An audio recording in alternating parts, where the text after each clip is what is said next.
of ways he could support them. Okay, Taylor O'Connor. He has been working as a peace building technical specialist in the global aid industry for more than 10 years now, heavily involved in and obsessed with peace building strategy. For some years, he has been spending his free time researching and exploring creative ways that people all around the world are building peace and thinking of ways he can support them.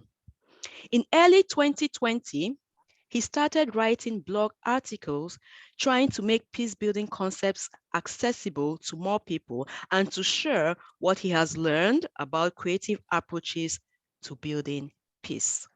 Through his website and associated Facebook group, which is called People Building Peace, Taylor builds peace in so many different ways.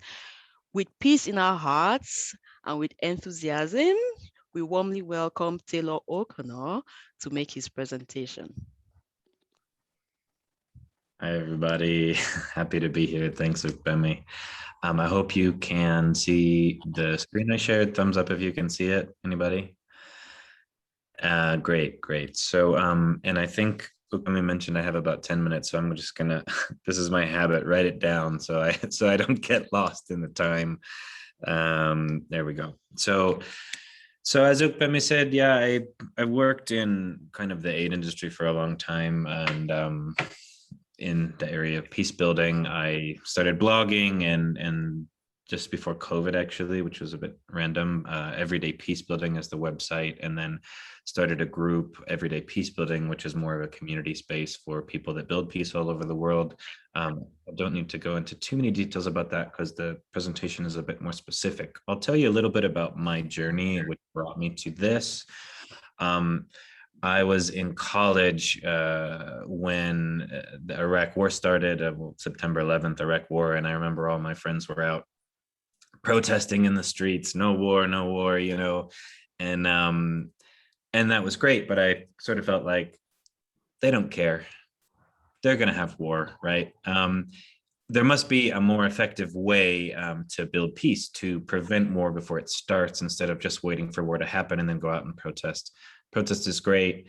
I felt like I'm going to look for other ways and maybe it can be more effective. I studied in the University for Peace. There's some flags there. A lot of us, that are really into peace building or building peace do go this way where we like study peace and conflict, and there's a whole field of study for that.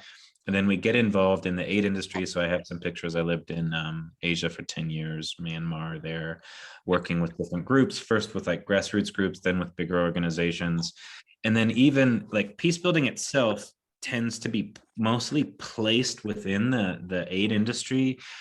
And I have many crazy stories where I found many challenges within the industry, feeling like the industry itself creates many barriers to peace, and a lot of wonderful things happening in peace building and in the aid industry, sure, and a lot of wonderful things you can do within that. I have one foot in the aid industry and one foot in my own projects, but feeling like I've seen many people that dedicate their whole lives to changing the system to like better promote peace and justice in the world.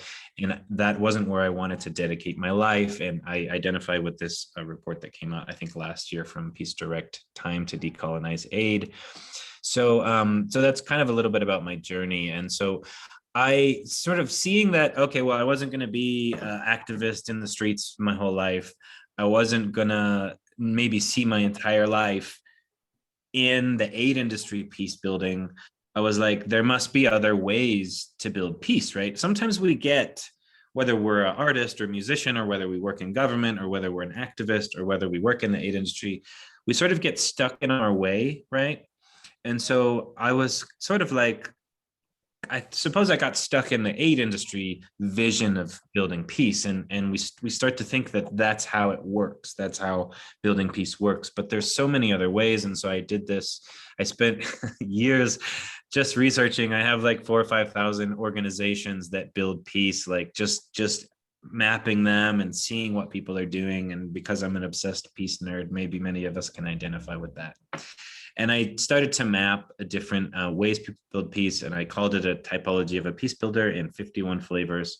It's a work in progress. I wanted to write about it last year, but my work still, uh, I survive by working in the aid industry. So, and I do really great projects as well. So, I still, sometimes that work gets a little overwhelming. So hopefully this year I can actually like formally write about this, but it's kind of a big project. I've been blogging a lot, and now the community's growing and stuff. So I got to make sure I make time to continue to create content. And so I'm just going to go over where it's at in its draft form. I'm not going to go through them all right here because I got a page on each. So a lot of us are, get involved in building peace, and we become social change career professionals. Maybe we work for something like Karuna Center for Peace Building, which is focused on peace building, or we're in nonviolent action, nonviolent peace force, or a human rights advocacy group, or maybe we just work for a nonprofit or NGO and we're trying to help build peace in some way.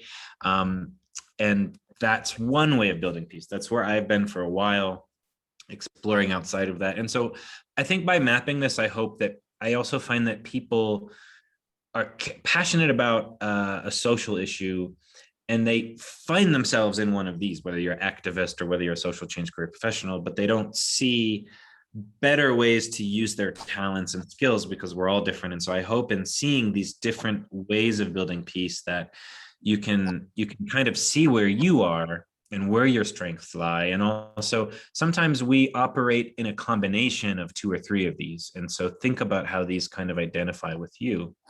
Another area of peace builders is academics and thought leaders. You can think about someone like Immanuel Kant, who wrote Perpetual Peace, which then became the foundations of the League of Nations and the United Nations we see today. It's a very short document. You can download it for free, I think. And it's like, he said we should have a world government, and this is his philosophy of perpetual peace, and it was then used, put into practice. Or someone who's a more modern thinker like Johan Galtung, who created the concepts of structural violence and cultural violence.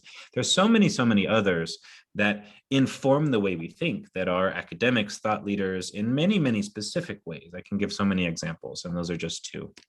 We have writers and storytellers, someone like Bertha von Suttner, who wrote Lay Down Your Arms, who was an influence in creating the Nobel Peace Prize and in the peace movement of the late 1800s and early 1900s until her death. And she's very inspirational. You can tell stories in so many different ways. You have the International Network of Peace Museums. There's more than 100 peace museums all over the world, and they have a huge impact on teaching peace in their own ways. Peace journalists, videographers, there's so many writers and storytellers who can influence peace through their writing and storytelling. We have organizers and advocates. They're very diverse. You have someone like Wangari Maathai, who many of you may know is very famous from the Greenbelt movement in Kenya. I'm also inspired by Ibo Patel, who has an interfaith Peace Corps. It's a network of interfaith peace builders in the university system in North America. He's a very inspiring leader, all the way till someone like Nadia Tolokonokova from Pussy Riot, who is mobilizing and has activists and actions against totalitarianism in Russia, where she's from. There are organizers and advocates can be a very diverse array of peace builders, and also very depending on your context. The context of Wangari Maathai, Ibo Patel, and Nadia Tolokonokova is very different. Their countries are different. The issues that they face are different, and they have used their skills of organizing and advocating messages. You have educators and facilitators. There's a global campaign for peace education. There's so many. I mean, a lot of times educators go unnoticed. If you're a teacher, you see this, but they're all out there. And there are also Cults of Pedagogy as a blog about kind of social justice and teaching and things like that. Zen Education Project is also very active in creating content that is comparative history, people's history. Learning for Justice also produces content. There are networks of peace educators or or human rights education or social justice education or all of these things. There's a lot out there, and there are people who dedicate themselves to teaching, facilitating, creating content to build peace and justice. And that is one other area. A huge one is artists and cultural influencers. We just heard from Donald about his stuff, which was amazing, but you can see like Guernica from Pablo Picasso is probably the most famous historic anti-war statement. Musicians Without Borders, you have sports, art, and music, and in all of this whole genre. There's so many ways within this, and in any of these categories, there's so many ways as well, whether it's through the process, whether it's advocating through your sport or your music or your art, whether it's bringing people together across divides.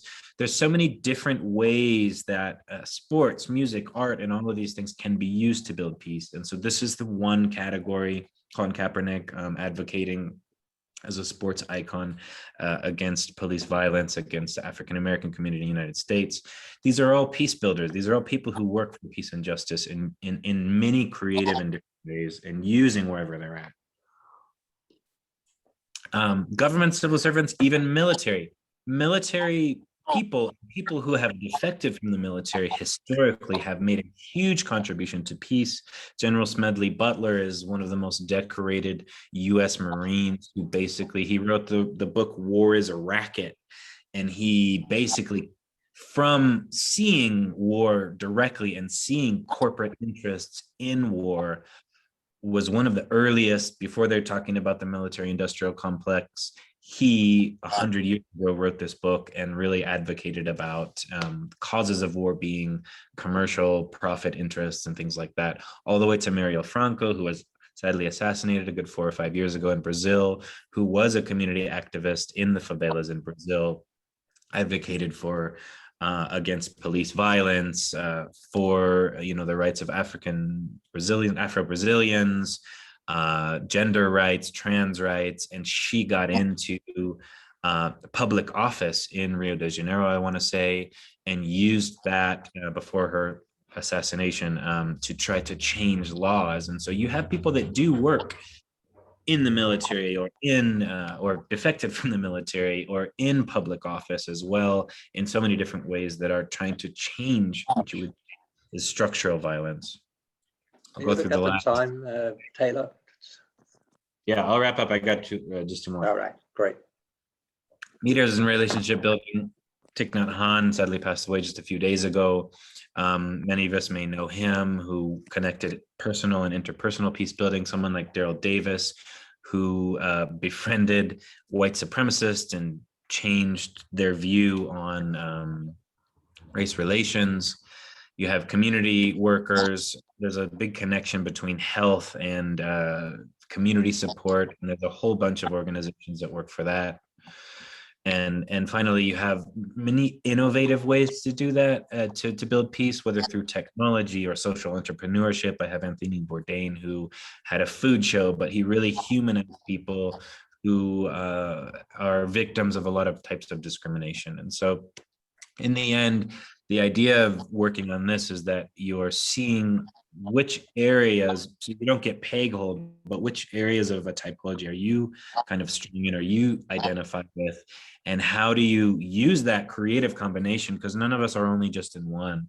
Any of the people that are in organizations that I showed there are usually 1, 2, or 3 strengths. And so we have our community at People Building Peace, and the resources I create, hopefully I'll have time this year to blog about this, will be on Everyday People website. That's it for me. Sorry if I went over a minute or 2. Right, Taylor, thank you very much. You're a walking encyclopedia about everything that is going on about peace worldwide. So thank you very much for sharing this with us. And also the peace community. There's a lot of things where anybody who has any creativity or anything there's so many ways of building peace that it's astonishing that we don't have for lasting peace already. So yeah, I invite everybody to join the community of Taylor and get all the work done that has been done already, to get that enhanced and even expanded with our presence also. So thank you very much for that. that's considering the time and everything. We are going to our next piece of music.